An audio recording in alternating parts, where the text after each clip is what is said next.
Hi there. We were actually planning to take a trip out on the boat today, but the weather is pretty horrendous, so we're being fair weather boaters and having a day on board. Now, Tony's got quite a few jobs to do regarding our upcoming boat safety scheme certificate, which we will do a video about, and that'll be coming up in the next couple of weeks. In the meantime, I thought I would show you something that quite a few people have commented about on previous videos, and that's our narrowboat stove.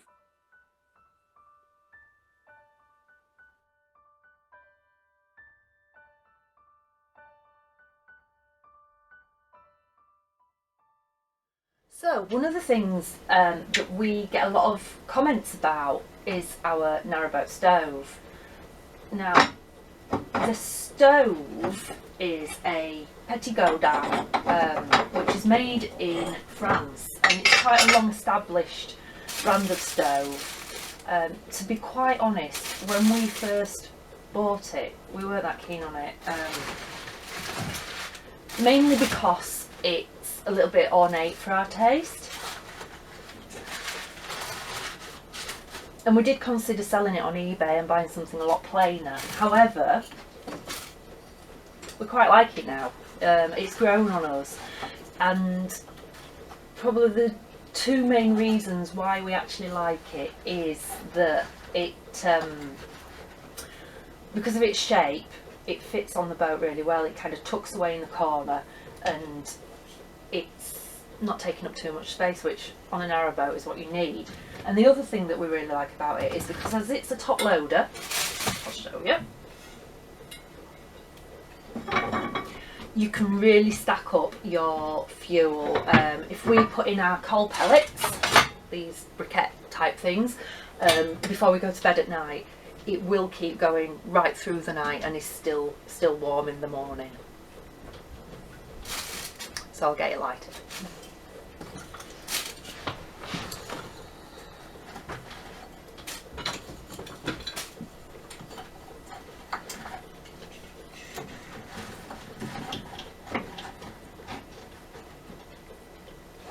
See how that goes.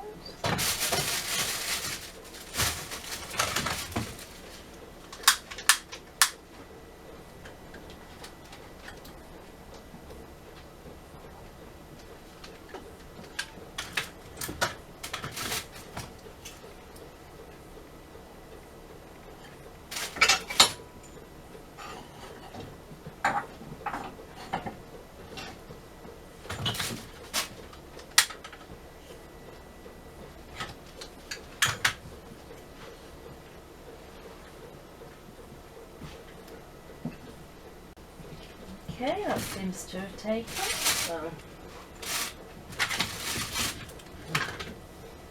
using this handy tool that you get,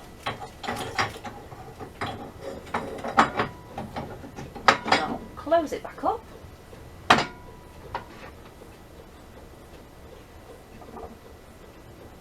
Let some air in. Give it a minute. We'll put some more firewood on, and hopefully that'll keep us warm for the rest of the day.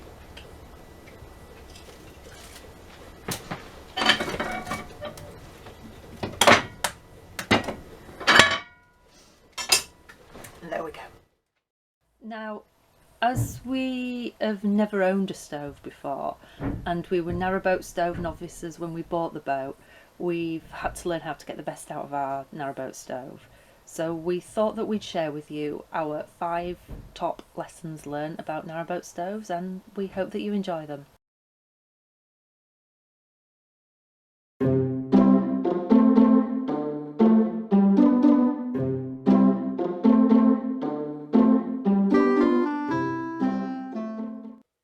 So not only does a stove keep you warm, you've also, if you've got a heated surface, like you can see on the top of our stove, got somewhere where you can heat water up, you can cook meals, you can keep meals warm, and also we can make a great cup of coffee with our stovetop coffee pot.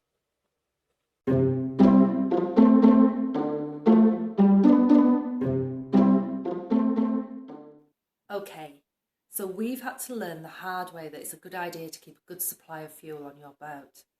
To be honest though, there is no easy way of knowing how much fuel you're going to need, as there are so many variables.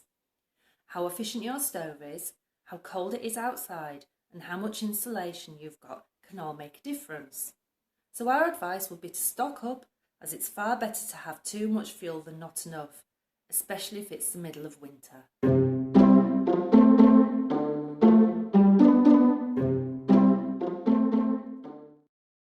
It's a good idea to clean any soot build-up from your stove and flue pipe every now and again, as a soot layer of just a few millimetres can prevent your stove from not conducting heat as well as it should do.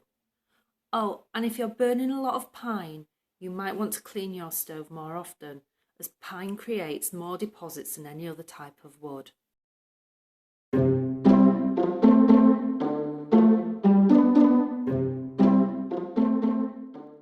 We have a stovetop eco fan on our boat and we think it's really great.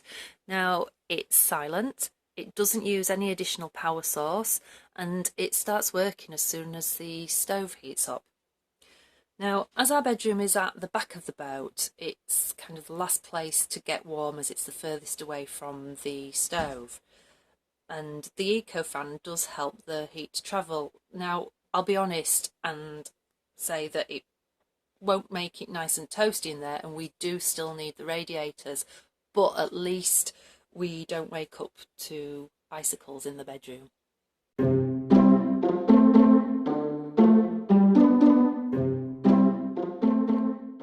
Now by this we don't mean that you have to spend a lot of money on your wood, but you've heard the saying, you are what you eat, and the same can also be said about your stove. By putting hardwood on your stove, you'll be getting up to 50% more heat output than if you use softwood. We're currently burning cherry and birch, which have been seasoned for a couple of years. Now, if you use unseasoned wood, you'll struggle to get your fire burning successfully. One way of knowing if your logs are ready is that they start cracking and splitting as they dry out. You'll notice also that the wood gets lighter in colour and will feel much lighter than an unseasoned log. If you have a moisture meter like this one, which we already had as we bought it when we were renovating a property and needed to check for damp, you will be able to see how dry your wood is. Now ideally, if you use a meter, you're looking for a moisture level of less than 20%. Thanks for watching our video. Now, as we're still beginners, we'd love to hear your tips as well. If you'd like to share them, pop them in the comment box down below, and if you found this video useful, please give us a thumbs up. Thanks for watching. Bye.